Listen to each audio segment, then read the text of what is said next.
안녕하십니까. 넘버세븐 이실장입니다. 오래간만에 또 영상을 찍습니다. 제가 귀가 아팠어가지고 아시는 분은 아시겠지만 출장 후유증 때문에 어쨌든 이 영상을 빨리 찍었어야 되는데 제가 계속 붙들고 있었어요. 이 자리를 좀 빌어서 죄송합니다. 이 영상이 정말 중요한 영상이 될 거예요. 자, 오늘 준비한 글러브는 바로 깡스 글러브예요. 제가 생각했을 때 정말 안타까운 글러브 중에 하나, 정말 괜찮은 글러브였음에도 불구하고 시대를 잘못 만난, 아니면 뭐 운이 나쁜 글러브? 참 안타까운 글러브예요. 그래서 이 글러브로 한번 이야기를 풀어 가볼까 합니다. 자, 이거는 제가 길들인 건 아니고요. 업체에서 이제 이런 식으로 길을 들여서 받아서 계속 쓰신 거죠. 이거는 개인이 DIY 한 건 아니에요. 자, 대부분 이제 깡스 글러브가 이런 식으로 저한테 진짜 많이 왔었어요. 자, 깡스 글러브의 특징을 얘기를 하자면, 깡스라는 게 있습니다. 깡스. 자, 마타가 들어가 있고, 자, 바닥에 와이드 힌지가 들어간 이런 패턴이라는 거죠. 그리고 엄지칸 수는 4칸, 6칸짜리. 요런 구조적인 패턴이 있어요. 자, 마타와 와이드 힌지가 접목된 글러브들 많이 보셨을 거예요. 제가 이 마타가 있고 와이드 힌지가 있다라고 하는 부분, 뭐 마타가 있는 거 없는 거, 와이드 힌지 있는 거 없는 거, 그러니까 특징들은 다 앞에서 언급은 해드렸어요. 근데 이게 조합이 됐을 때 꼭 마타가 있고 와이드 힌지는 이렇다라고 이야기하기는 또 어려워요. 더 디테일한 부분이 있는 거죠. 예를 들어서 같은 비슷한 패턴의 이런 오지 알비스도 분명히 마타가 있고 와이드가 힌지가 있지만 얘랑은 패턴이 달라요. 그리고 또 예전에 한번 영상에 올렸었던 이 SSK 이 글러브, 얘도 분명히 마타가 있고 와이드 힌지가 있지만 글러브 많이 벌어져 있죠. 얘도 얘랑 달라요. 그렇다면 요번에 이제 조만간 제가 공동 구매할 건데 66S 모델 Z, SE 모델이거든요. 스페셜 에디션. 자, 얘는 베이스가 요시카와예요. 얘는 얘랑 비슷하긴 하지만 또 달라요. 자, 일단은 이렇게 마타가 있고 와이드 힌지가 있는 계열의 글러브가 있지만서도 얘네들이 마타라는 특징, 와이드 힌지라는 특징 갖고 있지만 조합이 됐을 때는 또 전혀 다른 모습이 나오기 때문에 케이스 바이 케이스 얘기들이 계속 할 수밖에 없는 거예요. 하지만 기본은 지키고 가자고요. 어쨌든 그래서 너무 그런 뭐 조합과 패턴 이런 거에 너무 연연하지 마시고, 그걸 설명해 드린 이유는 각각의 글러브들이 그런 것들이 조합이 돼 있을 때 어떤 것들이 이렇게 접목이 돼 있는 그 근간, 그 장치의 이유, 뭐 이런 것들을 언급해 놓기 위해서 그런 설명을 한 거고요. 그게 이제 조합되어 있는 게 요런 글러브의 모양이 나온 거죠.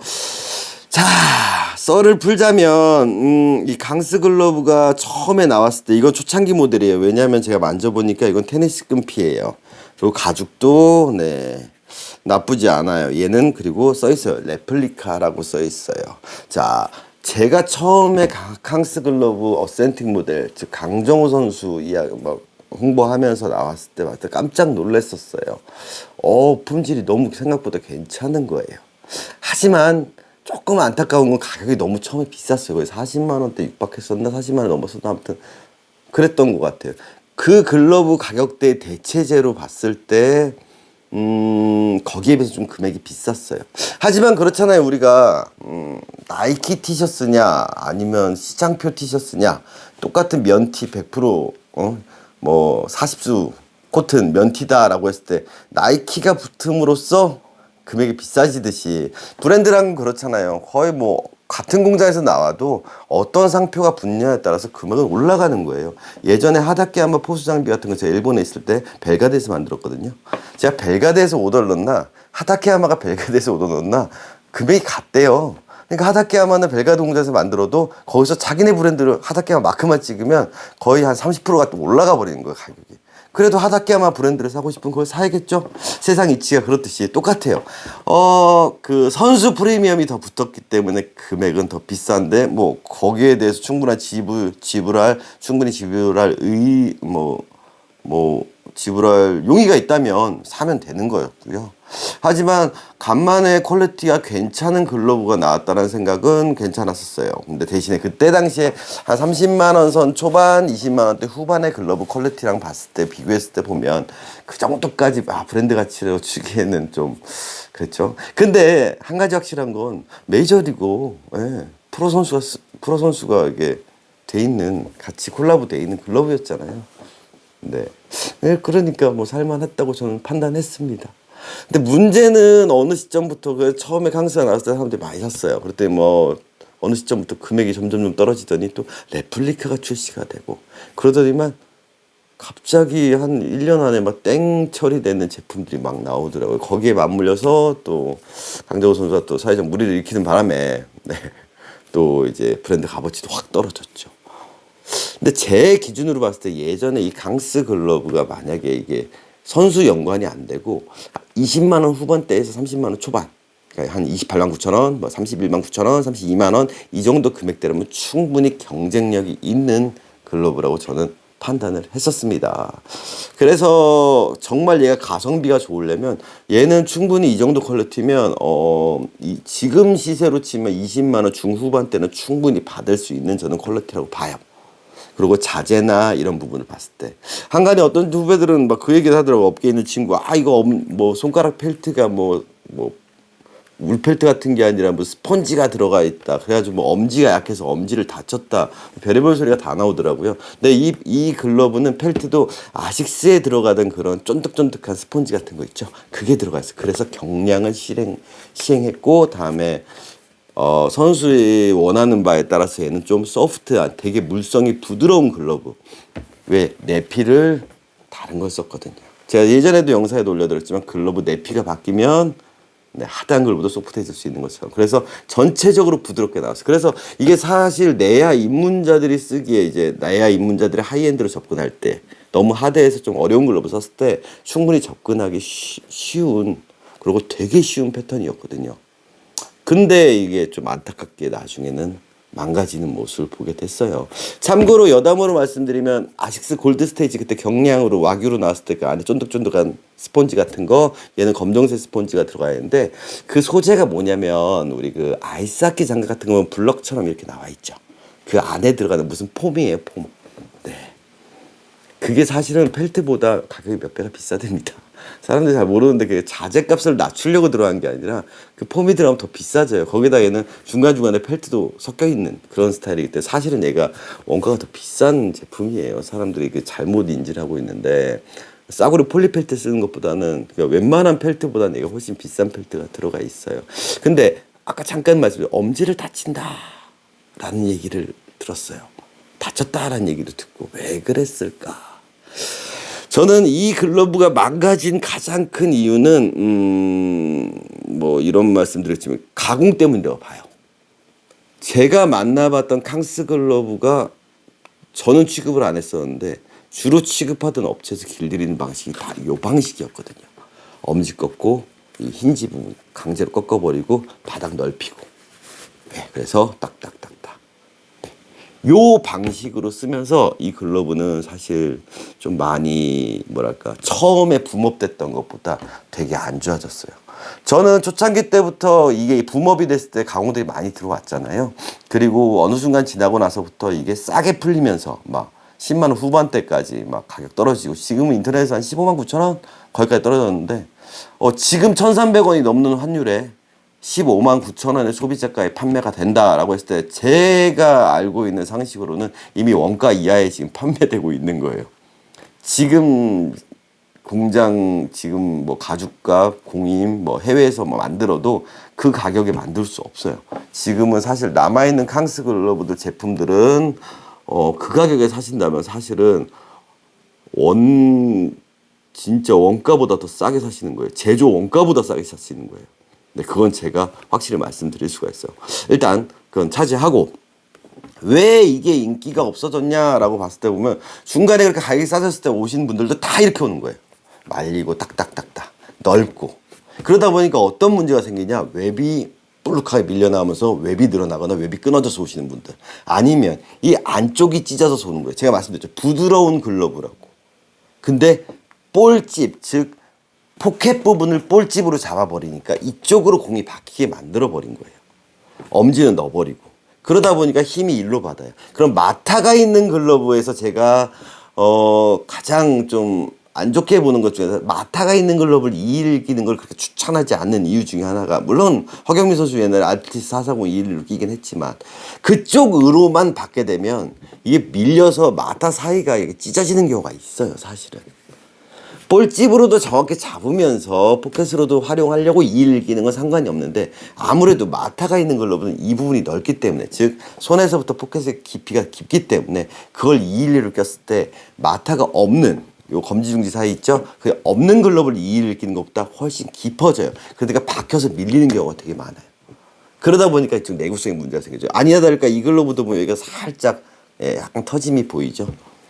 그래서 그 당시 좀 가격이 좀 세일돼서 레플리카가 유통되면서 갖고 오셨던 분들 중에서 업체 길들이기를 받으셨다라든가 중고로 구매하셨다라든가, 아니면은 뭐 그렇게 해서 쓰시다가 자꾸 공이 돌거나 막 빠져서 저를 찾아오신 분들은 비포 애프터, 즉 제가 가공해 드렸을 때 되게 만족도가 높았어요.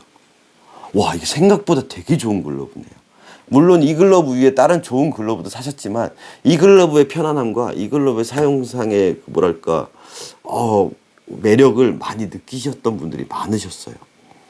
그런 부분을 전 좀 전달하고 싶었던 거죠. 자, 혹시라도 이 캉스 글러브가 지금 업체들에서 남아있는 글러브 10만원 중반대 되면 많이들 사세요. 네, 서브용이나 아니면 팀원들, 신입부원들. 저는 지금 못해요. 어차피 도매가가 다 깨졌기 때문에. 근데 혹시라도 이 제품을 보이면 추천하시면 괜찮으실 거예요. 대신에 이제 아까도 말씀드렸잖아요. 길을 잘 들여야 돼요. 길을 잘 들인다라는 게 뭐랄까 특별한 방법이 있는 건 아니에요. 우리가 본질만 놓치지 않으면 돼요. 공이 잘 물린다. 그리고 볼집은 그렇죠. 검지중지 사이 여기. 그리고 여기는 포켓이다. 이런 기본적인 윗벽 아랫벽에서 물린다. 이것만 인지하고 계시면 그렇게 크게 망가질 일이 없어요. 근데 얘는 왜 이렇게 길을 들였냐라고 했을 때 보면 모양을 흉내낸 거예요. 그리고 조작성을 좋게 하기 위해서. 자, 지금 제가 하는 동작 이 동작이에요. 이게 공 잡는 동작일까요? 아니요. 이렇게 잡으면 지금 이렇게 잡고 있는 거예요. 검지는 못 쓰고 있고요. 엄지새끼 오므리고 있어요. 근데 와이드 힌지거든. 그러니까 어떻게? 점점 좁아지면서 힌지 쪽이 좁아지면서 여기가 바닥이 울기 시작하죠. 자, 이게 맞냐 틀리냐라고 했을 때 저는 이 방식은 틀렸습니다라고 감히 말씀드리는 이유 중에 하나가 우리는 본질을 보자라는 거예요. 자, 글러브가 어떻게 생겼냐? 앞으로 나란히 하고 손가락 끝이 앞을 본다 제가 말씀드렸잖아요. 자, 그래서 제 이야기는 모든 게 다 돌고 도는 거예요. 자, 앞으로 나란히 하고 이거죠. 그럼 내가 맨손으로 공 잡으면 이거잖아요. 그럼 얘도 똑같이 잡으면 이런 식으로 나온다 그랬죠. 윗벽과 아랫벽 어디 빵빵한데 여기 이 아래에요. 빵빵한데 이렇게 잡힌다고 전 분명히 언급을 했었어요. 맞죠? 이 방식이 나와야 되는데 이게 밑으로 가면 빠진다 그랬죠. 즉 얘는 앞으로 나란히 하고 팔꿈치 접으면 안 보이는 제품이에요. 안 보이는 형태가 나오죠. 왜? 검지와 괴리감 있게 꺾었기 때문에. 그리고 또 뭐가 있죠? 엄지가 안으로 들어가게 됐어요. 우리가 공을 잡는데 엄지가 방해 요소가 되는 거죠. 그러니까 잘못 받으면 엄지를 누르는데 여기를 미니까 엄지가 제껴져서 삘 수밖에 없는 거예요. 우리가 엄지가 힘이 없다 얘 만져보면 펠트 뼈대 하이바가 여기까지 보통의 글러브보다 더 길게 돼 있는데도 불구하고 얘가 뒤로 제껴진다는 느낌이 든다는 건 뭐냐면 여기를 누르니까 제껴지는 거예요. 다치고 있으면 안 제껴지는데 그리고 엄지도 안 다치는데 얘를 누르고 있으니 같이 이렇게 해서 제껴지는 거죠. 모양이 이렇게 나왔어요. 그리고 얘랑 비슷한 모양 좀 다르긴 하지만 어쨌든 엄지 4칸의 와이드인지 네 알비스 모델을 보자고요. 자, 어디가 잘 들어가냐고요. 알비스 모델은 저번에 영상 올렸죠. 제가 공동 구매하는 거. 그러면 앞으로 나란히 하고 네 이렇게 있으면 윗벽 아랫벽을 물어주면 이렇게 물리는 글러브예요. 근데 알비스는 약간 오각에 가까운 즉 윌슨 스태프 계열이라면 얘는 좀 달라요. 얘는 어찌 보면 약간 알티스의 610이랑 비슷한 느낌이에요. 근데 거기에 와이드 힌지가 접목되어 있는 거죠. 저희도 말씀드렸지만 와이드 힌지가 접목되기가 되게 어려운 게 밸런스를 맞추기가 너무 어렵거든요. 그래서 오더 하실 때 와이드 힌지가 아닌 글러브에 와이드 힌지를 오더 하실 때 된다 그래서 인풋 하시면 그 조합이 예전에 T9에다 와이드 힌지 넣으신 분도 봤고 니오카 엔가다에다 와이드 힌지 넣으신 분도 봤지만 실패할 확률이 되게 높아요. 이쪽으로 잘라 들어가니까. 그거에 비해서 얘는 밸런스가 너무 잘 나온 글러브예요. 그럼 얘는 사실 직사각형 모양의 포그맨이 나와야 돼요. 오각이 아니라. 근데 얘는 그것도 아니고 그것도 아니고 그냥 정사각형의 느낌의 넓은 운동장을 만들어 놨다라는 거죠. 그러면 요런 모양이 비슷하게 보이는 게 뭘까요? 요거예요. 되게 비슷하죠, 모양이. 약간 뭐랄까, 아몬드 모양 비슷하게끔 나왔지만 가장 큰 차이는 뭘까요? 네. 지면과 내 손가락이 수평된다라고 하면 이제 여기서 차이가 나는 거예요. 네. 확실한 차이가 보이시나요? 네. 그리고 앞을 봤을 때 이제 차이가 나는 거죠. 그럼 얘 같은 경우는 편하게 끼고 앞을 보고 친다, 받는다. 348번의 영상 나오듯이 친다, 잡고 받는다. 볼집은 어디다? 검중이사 여기. 그럼 이쪽 웹이랑 포켓에도 다 물리고 기본적으로 캐치볼도 되고. MM형 설명드렸죠? 정면 포핸드 백핸드 다 했을 때 포핸드 이쪽에서 잡는다. 이게 되는 거예요. 근데 이 친구 같은 경우에는 그게 안 되는 거죠, 지금. 네. 돌아요. 친다, 네, 빠져요. 받는다, 돌아서 공이 외부로 치고 나가는 거죠.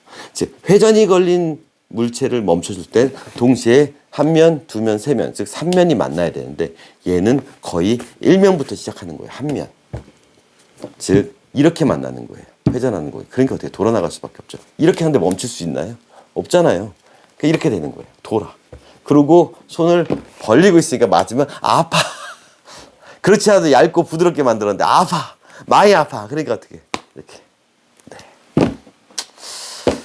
안타까운 일이에요. 그래서 이 모양을 왜 이렇게 만들까라고 하면 그런 모양처럼 보이는 글러브를 흉내내는 경우가 되게 많다는 거죠. 그 점은 조금 이따가 설명을 드릴게요.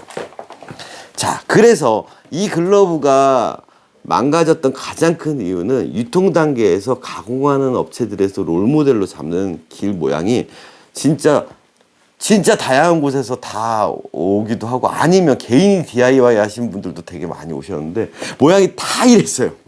거짓말 안 보태고 거의 다 이랬어요. 신기하게. 제가 늘 얘기하는 운동장. 나팔꽃 항아리는 아니고 운동장. 바닥 넓게. 그리고 딱. 다 이랬어요. 신기하더라고요. 이상하게 왜 깡스 글러브는 이렇게 만들까? 자, 그럼 이게 왜 잘못됐다라고 제가 감히 말하는지 글러브를 한번 해체해 볼게요.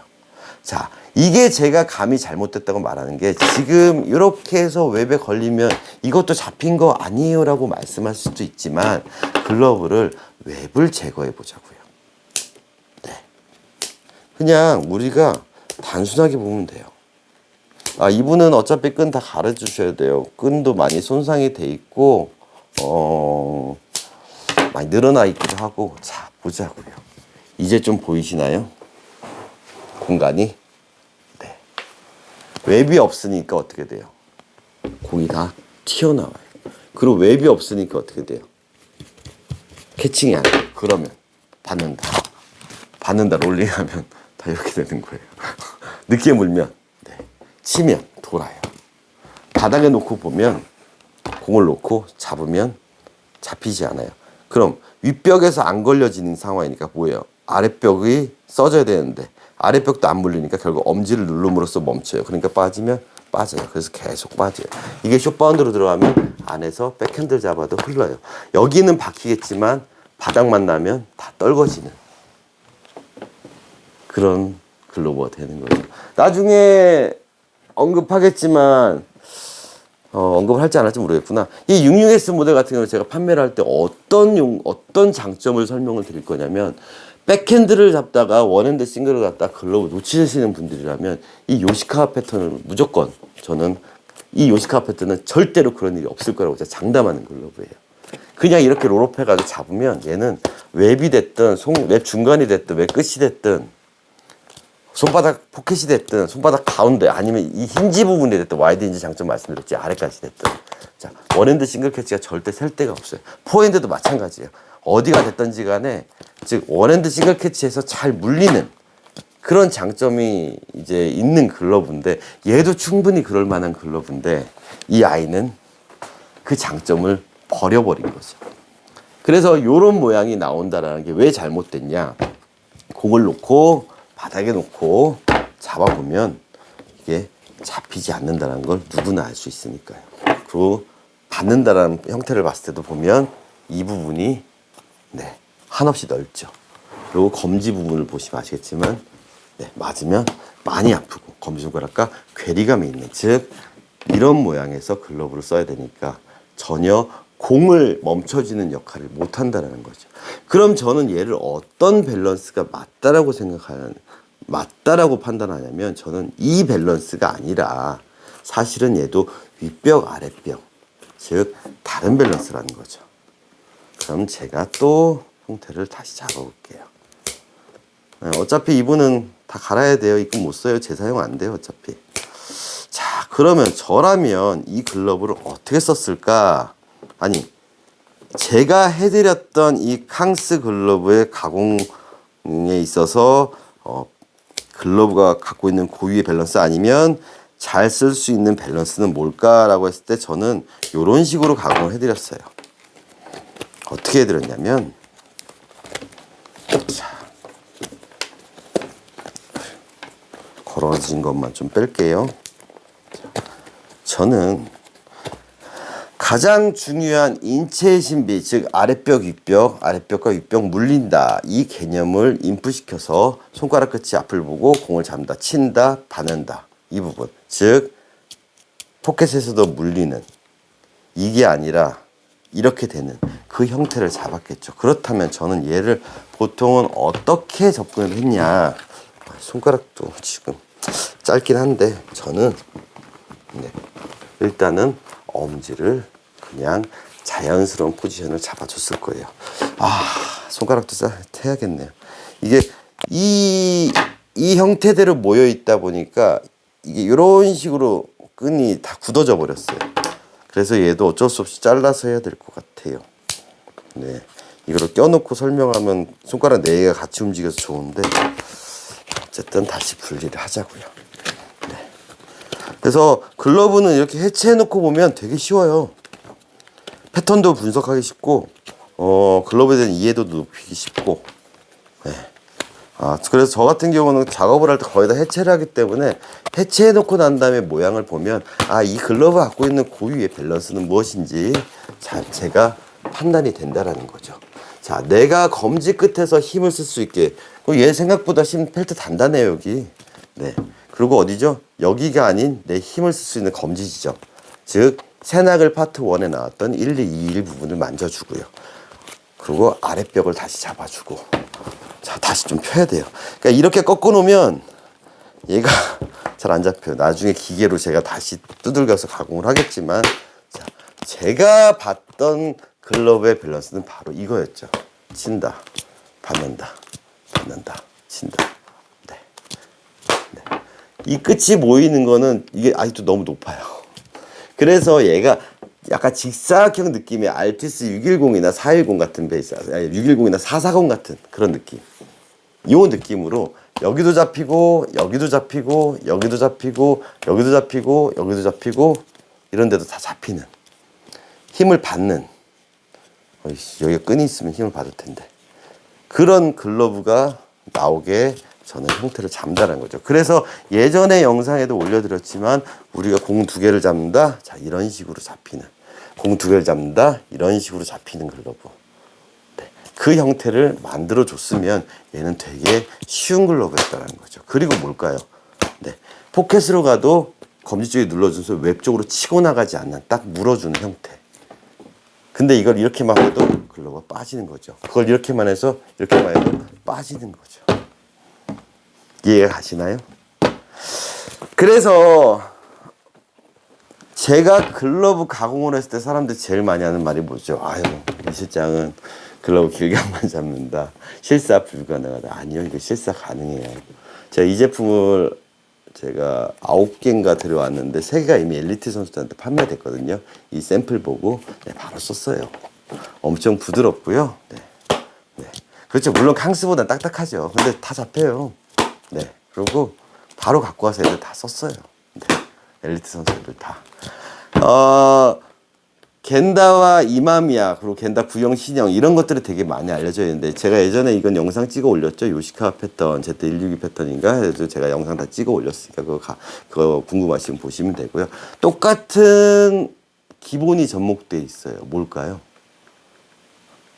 공을 물어준다. 아랫벽 윗벽 똑같잖아요. 거기에 와이드인지와 마타가 접목돼 있는 소위 말하는 오각 글러브, 즉 포켓 쪽에서 눌러서 멈춰줄 수 있는 검지 높이. 그럼 물어준다. 딱 물어주는 거고. 그렇죠? 볼집은 어디다? 검지중지 아래. 잡아주는 거고. 와이드 힌지가 있음으로써 힌지 부분, 즉 이 아랫부분까지도 잘 물리는 그런 장점들을 갖고 있는 글러브가 된 거잖아요. 이 모양을 왜 꺾고 말고 오므려서 접어서 딱딱딱딱딱 만나게 강제로 하냐라는 거죠. 물론 얘는 캉스랑 틀린 게 엄지가 5칸. 네, 그래서 손이 좀 더 캉스보다 덜 들어가는 거죠. 그런 부분이 좀 안타까워요. 그래서 저는 왜 그럴까라는 고민들을 되게 많이 해봤어요. 근데 얼마 전에 우연치 않게 제가 이 제품을 판매를 했었어요. 공방에서. 네. 저희 카페 회원분들 보셨죠? 네. 이게 비프로 FM03S 이것도 스페셜 에디션 모델. 제가 3개 주문했는데 딱 하나밖에 없어가지고 이것만 판매됐는데 바로 올리자마자 다음날 팔려됐는데 자, 이 미트 때문에 제가 아마도 이럴 수도 있겠구나라는 생각을 하게 됐어요. 뭐냐 어때? 글러브 모양, 미트 모양이 이렇게 돼 있죠? 네. 이건 111로 낀 거. 211로 꼈을 때 어떨까? 이렇게 돼서 넣고 이렇게 어떻게 생겼어요? 이렇게 꺾어서 우리가 많이 보는 그런 모양처럼 생겼죠? 생겼죠? 예. 우리 1mm 보면 많이 하는 거, 이거. 근데 피면 아니에요. 제가 꺾어놓은 게 아니에요. 원래 모양이 그래요. 그냥 얘가 일자로 펴져 있어도 엄지가 보시면 아시겠지만 이게 아래로 내려와 있어요. 되게 아래로. 그래서 이게 넓어요. 그러다 보니까 내려오니까 당연히 모이면 이렇게 되는 거예요. 그럼 공을 잡았다. 이렇게 두면 어때요? 모양이. 자, 우리가 예전에 보던 일루미트 비슷하지 않나요?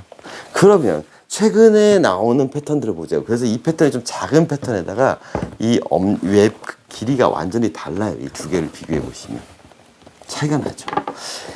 이 스타일이 어찌 보면 우리가 알고 있는 Z의 가장 기본적인 원형의 모습이라고 보시면 돼요. 두 개 하나하나 들어가는 사이즈가 큰 미트. 네, Z에서 제일 긴 사이즈의 미트 어때요? 대칭돼 있죠. 이렇게 쑥 뭔가 이렇게 디귿자 느낌이 나오죠.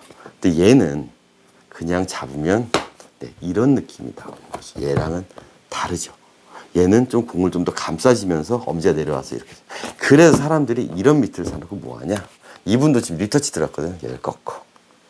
왜? 오므려 놓으니까 휘어 보이는 거야. 그것도 뭘 많이 하죠? 예전에 잘못 길들여온 거죠. 여기 놓고 이렇게 넣으시는 분들도 있어요. 이렇게. 왜? 이렇게 됐으니까 얘가 접혀 있으니까. 그래서 이렇게 넣으니까 여기는 안 움직이고 밑에만 움직여서 공이 흘러나가시는 분들. 아니면 이걸 잡고 계속 꺾는 거예요. 이렇게. 계속. 그래서 이거 딱딱딱 만나게 하려고.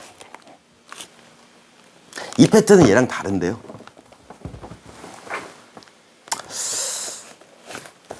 가끔씩 보시면 그래서 내야 글러브를 만들었을 때 다시 이제 옛날로 돌아가고 있죠. 제가 잠깐 만진 다음에 가만히 냅뒀는데 왜 여기를 꺾고 여기를 꺾고 이렇게 만들까? 사람들이 이렇게 만들까 하는 모습을 보면 어찌 보면 일루미트의 패턴이 이게 머릿속에 인풋이 돼 있으니까 요 외형이 인풋이 돼 있으니까 이 외형을 여기다가 인풋시키는 걸 길들이는 거라고 사람들이 그 외형을 만들어가는 과정이 글러브를 매만지는 과정이라고 착각하는 게 아닐까 그런 생각이 들더라고요. 단편적으로 보여지는 선수들이 매만지는 것들 가끔 가다가 여기 오셔가지고 뭐 제 안티 분들 중에서 그런 분들 있어요. 저한테 요거 넣어먹고 가가지고 안티 되시는 분들이 있어요. 어디서 이상한 거 주워 들은 거 가지고 저한테 계속 물어보고 아니면 단편적으로 제가 늘 영상에서 하는 말이에요. 껴봤냐고. 프로 선수 누구는 이렇게 하던데 어떤 선수 이렇게 만지는데 그 만지는 의도를 봐야 되고 그랬을 때 어떤 걸 얻고 어떤 거를 놓칠 수 있는 리스크가 있는지까지도 분석을 할 때 결국에 그렇게 만지는 의도는 공을 스핀을 딱 멈춰서 순간적으로 잘 물리게 만들어주는 볼집뿐만 아니라 웹 쪽이랑 포켓 그런 데까지 잘 들어가게 만들어주는 그런 하나의 과정 중에서 보이는 것들인데, 그걸 해줌으로써 길이 날 거라고 생각하는가, 아니면 그 모양 쪽으로 만들어가야 길이 난다라고 사람들이 착각하시는 경우가 있어요. 그래서 가끔가다 보면은 윌슨이 돼도 롤링스가 돼도 뭐 미즈노가 돼도 제트가 돼도 이마미야가 됐든 겐데가 됐든 모양이 다 똑같은 그런 길들이기도 있어서 보면 좀 안타까운 게 있는 거죠. 자, 이런 게 저도 마찬가지예요. 제가 예전에 알던 일루미트 모양이 상당히 대부분 다 이런 모양이었어요. 약간 진짜 극단적으로 이렇게 말아서 이렇게 해놓은 것처럼 되는 모양이었어요. 그게 대표적으로 제가 예전에도 영상에 올렸지만, 예전에는 SSK 글러브, 즉 사사키, 소위 말하는 사사키 일루미트가 참 좋았습니다 라고 했었잖아요. 그게 몇 년 전이야? 거의 20년 전쯤이죠. 네, 20년 그때쯤만 해도 사사키 SSK 제품 되게 좋았거든요. 일루미트가 공장이 바뀌고 뭔가 스타일이 바뀌면서 그게 사라졌지만, 그래서 일루미트 쪽에서는 미즈노 아니면 제트 쪽을 많이, 만약에 정말로 일루미트 하나 한다 그러면 미즈노 하면 제트를 하십시오 라고 저는 일제적으로 오더하신다면 말씀드리지만, 옛날 패턴들이 이런 패턴이 있었던 게 SSK도 있었었고, 아식스 롤링스, 예전에 아롤이 롤링스 막힐 때도 이런 모양이 있었었고요. 또 미즈노 혹시 아시겠지만 디업존 M마크에서 3D보다 더 전, 아니면 3D 옛날 모델들이 좀 이런 느낌의 모양이 많았었어요. 현대 일루미트는 패턴이 다양하고 예전 모양과 다른 모양이 많아요. 근데 그 예전의 모양들을 인풋시키려는 분들이 되게 많다라는 거죠. 그 모양대로. 이게 어찌 보면 예전에 저 조이리에서 만들었던 일루미트 스탠다드 타입과 가장 유사한, 그것보다 조금 더 크겠다 기본 타입이, 그런 형태의 미트인 거고요. 이런 형태의 미트들은 조이리에서는 아예 없었던 미트죠, 사실은. 네. 유행은 돌고 돈다라고 제가 말씀드렸지만 패턴이라는 게 계속 돌고 돌잖아요. 어찌 보면 이 03S 모델 같은 경우에는 기성의 뭐 제가 얼마 전에 올렸던 일루미트에 나왔던 그 패턴인데, 그걸로 스페셜 에디션에 나왔지만 진짜 한동안 안 보였던 그런 패턴이고, 이렇게 주종을 이루는 Z 안에서도 그런 형태는 아니라는 거예요. 어찌 보면 약간 옛날 올드 패션, 옛날 야구인들이 좋아할 스타일. 그래서 얘를 이 모양을 만들려고 하지 말라는 거예요. 그래서 제가 패턴을 설명을 드리고, 뭐 이런 스타일의 장점, 단점도 말씀드리는 이유 중에 하나가 뭐냐면, 그런 외형에 현혹되는 경우가 너무 많기 때문이에요. 공방에 오시는 분들한테 막 물어봐요. 오셔가지고 사실 뭐 하고 있냐면, 와가지고 다 엘리선수 막 이러고 있어요. 다. 왜 그러세요? 그랬대. 이거를 볼집을 여기다 형성해가지고 이렇게 좁게 잡으니까, 좁아지니까, 이렇게 되니까 공이 자꾸 하니까 바닥이 좁아지니까 좁다고 넓히는 거예요. 그럼 제가 그러죠. 공이 작아요. 넓혀놓잖아요. 그거 안 들어가잖아요. 그게 또 여기를 꺾어. 이렇게. 그래서 이렇게 돼 있는 분도 되게 많이 봤고, 누른 자국 막 땀에 쩔어 있고 막 들어가야 되니까 이건 눌러놓고 열려고 여길 제껴. 그러니까 안에선 도니까 더 꽉 잡아. 그러니까 결국 아래 격벽이 찢어져. 네, 글러브 바닥이 좁아져. 울어. 배가 나와. 그럼 뭐 하죠? 보정, 바닥 펴야 돼. 내가 쥐어짜는 거 생각 안 하고, 이렇게 잡지 않고 내 손바닥을 잡듯이 이렇게 잡으면은 절대 손바닥이 안 아픈데, 자기가 쥐어짜놓고선 바닥이 운다 그럼 펴서 보강을 해. 또 쥐어짤 건데. 그래서 보정이나 보강 받고 나서 공이 더 튄다라고 하시는 분들. 근데 제가 말씀드렸죠. 운동장 하리보다 차라리 반절이가 낫다. 그래서 선수들도 여기 누르잖아요. 왜 누르냐? 그래 넓히려고 눌러요. 투수 세팅 같은 거 넓히려고. 근데 그렇게 만지고 나서도 공이 물리는 글러브가 있는 반면에, 그렇게 만지고 난 다음에 공이 안 물리고 안에 돌아서 박혀서 회전이 멈추는 어느 삼면이 맞는 어느 지역에 가서 멈추는 그런 글러브가 되냐는 이제 본인들이 잘 판단을 하셔야 된다라는 거죠. 제가 늘 말씀드리지만 글러브 길들이기에 있어서 정답은 있다라고 좀 말씀드리잖아요. 글러브 길들이는데 정답이 어딨어. 자기 스타일이지. 저는 아니라고 그랬잖아요. 정답은 분명히 있다라는 거예요. 뭐냐? 야구라고 말씀드렸잖아요. 즉 제가 이런 영상을 찍고 떠들고 가지고 설명하고 패턴을 설명하고 글러브 메이크업 하나 막 하지만 그 목적은 딱 하나예요. 그냥 편하게 대충 공 잡자. 공을 담고 캐칭 볼이 아니라 야구 기본기 캐치볼을 하면서 핸들링 롤링까지 다 하면서 물어주면서 공을 빨리 빼서 빨리 그립 잡고 던지는 것까지 이어지는, 그러면서 푸덕까지 밟아가면서 나가서 했을 때 공이 빨리빨리 빠지고 송구가 좀 완바운드가 오더라도 내가 타닥하고 물어서 잡을 수 있는, 불규칙이 되더라도 다치지 않는, 공 잡는 스트레스가 없는 글러브를 만들고자 하는 의도지, 이런 방향성 저런 방향성으로 그렇게만 가야라 라고 하는 건 좀 아니죠. 네, 저는 그건 아니라고 봐요. 얼마 전에 MM 영상 제가 올렸었잖아요. 미야모토 신야. 그 미야모토 신야가 예전에 저도 말씀드렸죠. 공 넣어놓고 이렇게 야구 양말을 이렇게 둘둘 감아 놓는 거.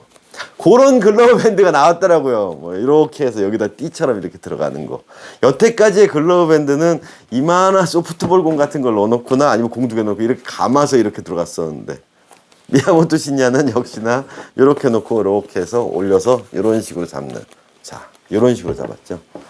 네, 올드 패션. 그래서 이게 약간 올드 패션. 근데 이게 뭐예요? 결국에는 예전에 1950년대 글러브 똑같잖아요. 맨손으로 공 잡는다. 그런 모양으로 형태가 나온 거. 그래서 잘 물리는. 왜? 입스 예비군을 없애기 위해서. 미야모토 신야 방식이 옛날 방식이겠죠. 하지만 본질에서 벗어난 방식은 아니라는 거예요. 이게 본질에서 벗어난 방식이지, 이거는 본질에서 벗어나진 않아요. 그래서 옛날 야구 하시는 분들 예전에 제가 올렸었죠. 옛날 야구인들 이렇게 올려서 이렇게 잡는 이런 느낌. 네, 옛날 야구인들 이런 느낌. 글러브 거의 반칸 정도 해서 이렇게 낑가서 잡는 거. 그것도 예전에 제가 내야글러브 특급 노하우 요거 새끼약지 빼고 하는 거 다 언급했어요. 차라리 반대로 한번 접근해 보십시오. 잘 모르면 그 영상 제 링크 걸어드리니까 꼭 보세요. 그 의도가 바로 그런 거예요. 약간 옛날 스타일이 접목되어 있는. 그게 바로 MM이잖아요. 자, 외형에 현혹되지 말자라고 말씀드려 놓고선 저는 또 요런 형태를 가지고 옛날 모양 같은 거, 아니면 약간 이렇게 올라가는 이런 옛날 모양 같은 것들을 설명을 하잖아요. 끝이 모이면 안 된다며. 근데 실장님 얘는 왜 이렇게 가고 끝난 거거든요. 이분은 211로 끼시겠다. 211로 이렇게. 근데 111 껴도 똑같잖아요, 모양이. 그럼 친다. 네, 받는다. 네. 그럼 백핸드레스도 이렇게 치는. 잘 들어오고. 글러브를 많이 감싸주고. 그럼 이 끝에도 힘을 받는. 네. 그럼 핸들링 다 되고. 네. 안 빠지고. 근데 왜 이런 모양을 만드세요라고 할 수도 있다라는 거예요, 사람들이 보고. 아니면은 정말 옛날 스타일의 글러브, 예를 들어서 이런 글러브가 나왔다면 당연히 얘 모양도 이런 모양으로 제가 만들어 드리겠죠. 에이, 그치, 모이면 안 된다며요. 하지만 손을 넣었을 때 보면 모양은 이 글러브를 끼나 이 글러브 끼나 이 글러브 끼나 뭐 어떤 글러브 끼나 네, 똑같이 전 맨손으로 공 잡는 손 동작을 하고 있는데 모양이 이렇게 나온다라는 거. 그래서 제가 이렇게 말하면 정답이 없습니다라고 할 수도 있지만 저는 정답이 있다 그랬어요. 접근하는 방식, 외형의 모습을 보면서 사람들이 정답이 없다고 말씀하신 경우가 너무 많다고 저는 생각해요. 얼마 전에 개훌륭 그 강영욱 씨 나오는 프로를 보는데 그 초크 체인 같은 거, 핀치 뭐라 그러더라? 아무튼 그거를 강아지한테 권하더라고요. 아, 핀치 칼라. 제가 결혼할 때 저희 장인어른이 케인 코르스로 키우셨었어요. 예, 이제 강아지, 걔가 이제 무지개 다리 걸는 지가 한 4년 정도 됐는데, 네. 저랑 5년 넘게 있었죠. 예. 물론 걔는 주로 홍천에, 이제 홍천 집에 있다가 이제 가끔씩 일주일에 뭐 한 번 아니면 한 달에 며칠 올라와 있다가 또 내려가긴 했는데, 진짜 케인 코르스. 어떤 종류냐면 옛날에 그 유아인 나오는 영화에서 그 뭐냐, 어이가 없네, 그 영화에 나왔던 그 강아지예요. 그 개, 큰 개, 엄청 인상 험악하고 멧돼지랑 싸우는 개 같은 경우가 핀치 칼라가 항상 목에 걸려 있었어요. 근데 집에 있을 때는 이걸 반대로 뒤집어서 일로 나오게, 산책할 때 다시 뒤집어서. 네.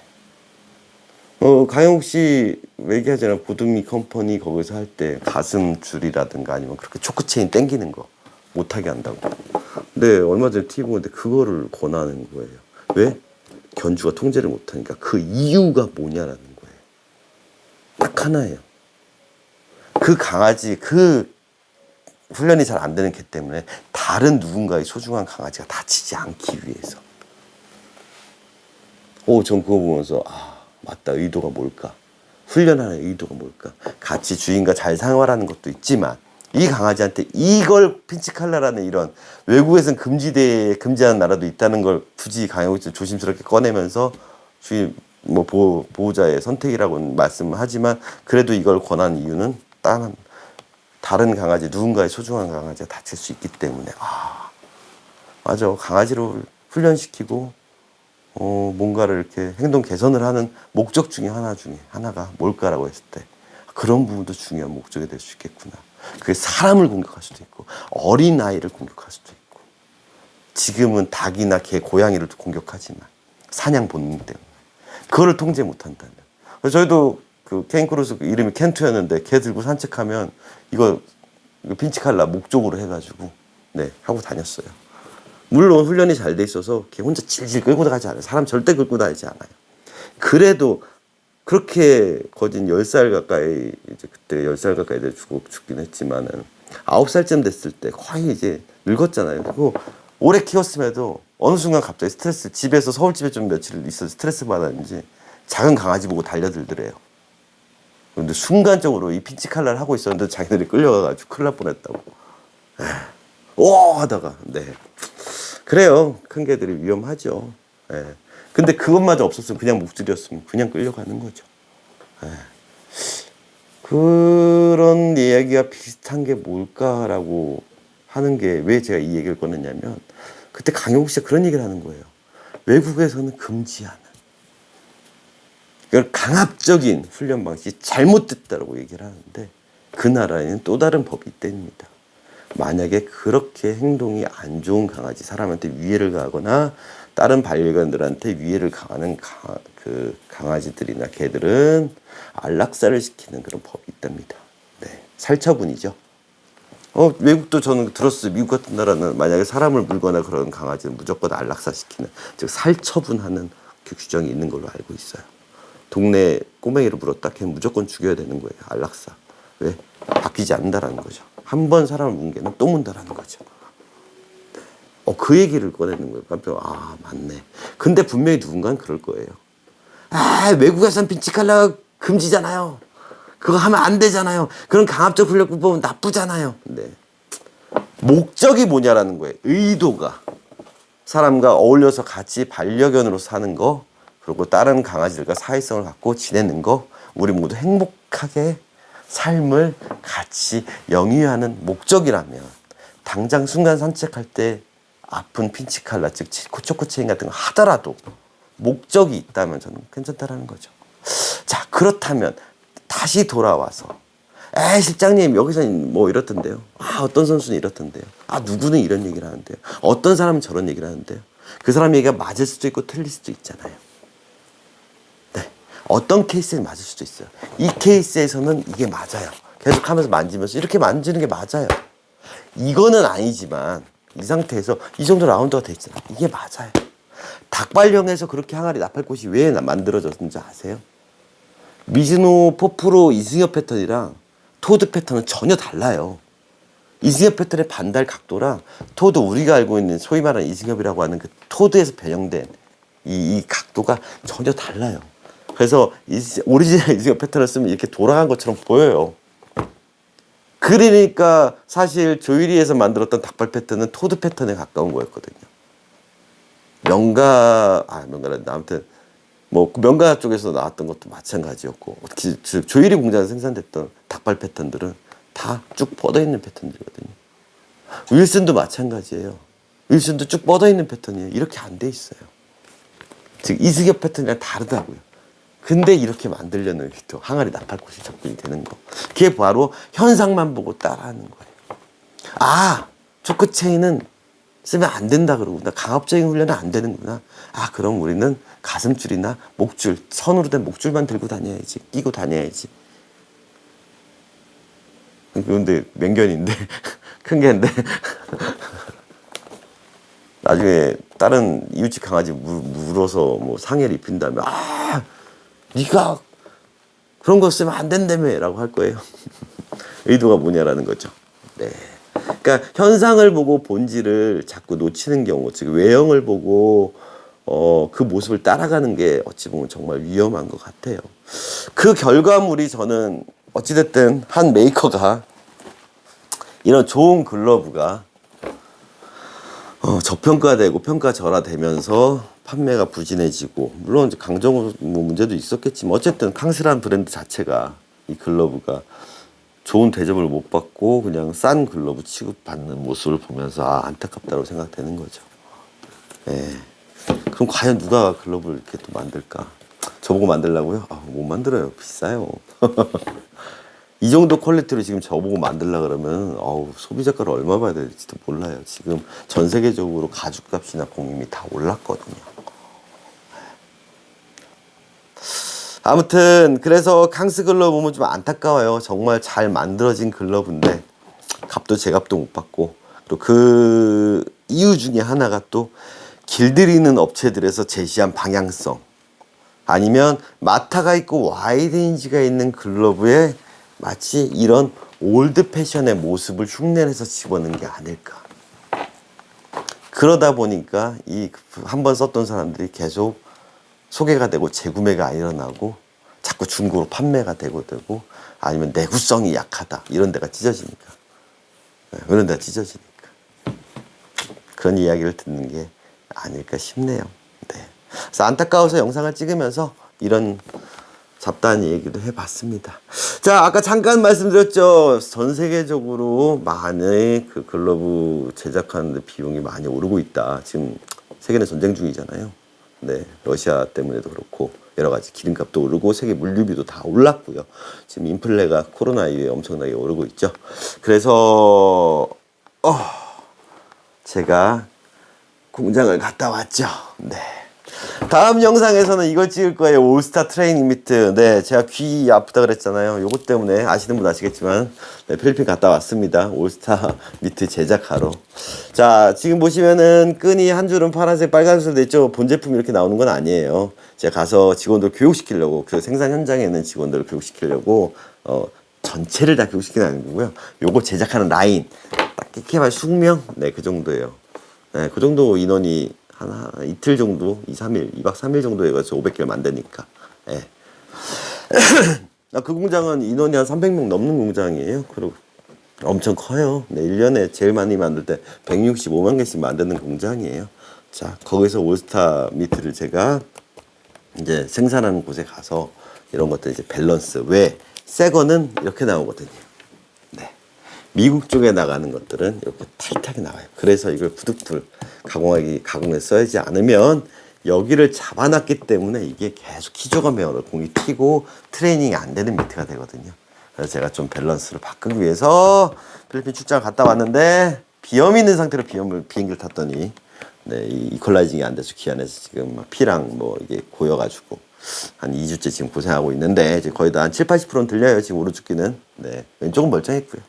아무튼 다음 영상에는 제가 올스타 트레이닝 미트 영상 한번 찍고 영상을 올리도록 하겠습니다. 4월 30일 날 선적이고 5월 한 4일 정도 저한테 받을 것 같아요. 4박 5일 걸린다 그랬으니까 4월 30일 선적 3일 정도에 국내에 들어올 것 같고요. 저희 공방에 도착하면 4일 정도 될 거니까 그 전에 이 영상 꼭 찍어서 차이점, 다음에 어떻게 접근하는지, 그리고 제가 다 설명 올릴 거고요. 판매는 아마 미리 선주문 받기도 하겠지만 이제 뿌려지면서 전국적으로 이제 판매가 이루어질 것 같습니다. 자, 제가 왜 이 공장을 갔는지, 사실 가면 안 되는 거거든요. 제가 왜 내가 남의 브랜드 걸 검수를 하고 있냐고.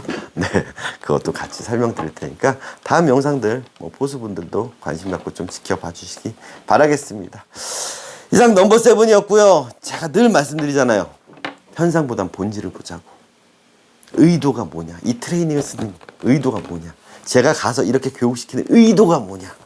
공이 잘 스핀을 멈춰주고 공을 잘 물어주게 만드는 그 의도라는 거 아시겠죠? 그것만 잊지 않으시면 크게 본인이 글러브를 매만져가는 과정, 사용하는 과정에서 글러브가 크게 망가지진 않을 거라는 거 저는 확신하겠습니다. 이상 넘버 7이었고요. 다음 영상 올스타 트레이닝 미트 영상도 기대해 주시기 바라겠습니다. 오늘도 한 영상 한 너댓 편 찍어야 될 것 같습니다. 네, 이상 넘버 7이었습니다. 감사합니다.